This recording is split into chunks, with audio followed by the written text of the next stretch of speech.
आजकल वर्मा जी की पत्नी देवकी जी केबल पर रियलिटी शोज देख देख कर बहुत कुछ सीख रही हैं। जैसे आज तो वो सुबह सुबह बेसुरे आलाप ले रही हैं। सा रे गा मा धा। माँ जी, सारे गामा पाधा नीसा होता है। अरे वो तो सब गाते हैं, ये मेरा स्टाइल है। आवाज तो कम कर लीजिए माँ जी, पर्दे फट जाएंगे कान के। ये कहो कि पर्दों में आग लग जाएगी। देखना, मेरी आवाज सुन के जज आग लगा देगी, आग लगा देगी, तू तो आग लगा देगी, ऐसा बोलेंगे।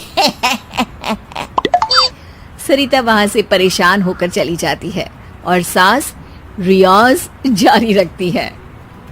सा रे गा ओ, सा रे नाचो।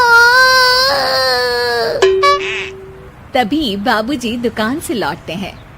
अरे देवकी, क्यों तानसेन बनी हुई है? कान से खून निकालोगी क्या? अरे क्या हुआ, रियाज तो करने दो मुझे। इसको रियाज बोलते हैं?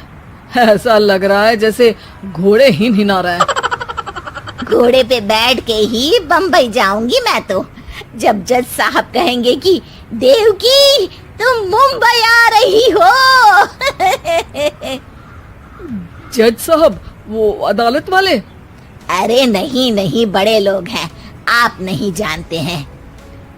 ओ मैं तो छोड़ चली अपना। चर्चा करने बहू के पास चले जाते हैं। अरे सरिता बेटा, सुनो तो, ये तेरी सास को क्या हुआ है बेटा? सुबह तो अच्छा भला छोड़कर गया था इसे। सिंगर बनेगी अब वो। सिंगिंग रियलिटी शो में जाने की सुबह से तैयारियां चल रही हैं इनकी। हाँ, अब तो कोयल के सुर मेंढक छेड़ेगा। हे भगवान, सद्बुद्धि दो इसे। इधर बाबूजी भगवान को कहते हैं और उधर राधा रानी प्रकट हो जाती है, देवकी की मोहल्ले की सबसे पक्की दोस्त। क्यों री देवकी, काहे इतना गला फाड़ रही है? कोई चीखने चिल्लाने का कंपटीशन है क्या? अरे ये देख, नया सिंगिंग शो, मैं भी गाऊंगी, हिंदुस्तान के दिलों की धड़कन बनूंगी।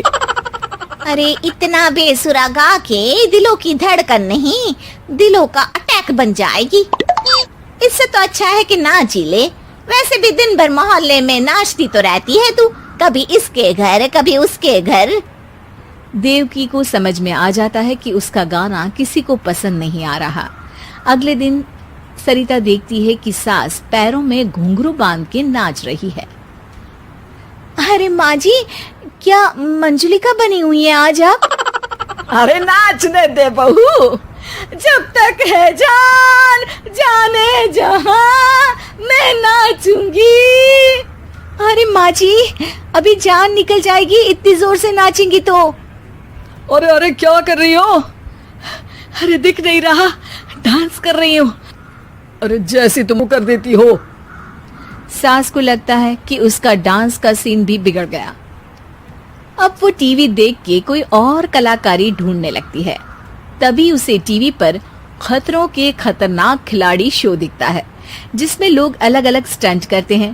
बस देवकी को नया काम मिल जाता है।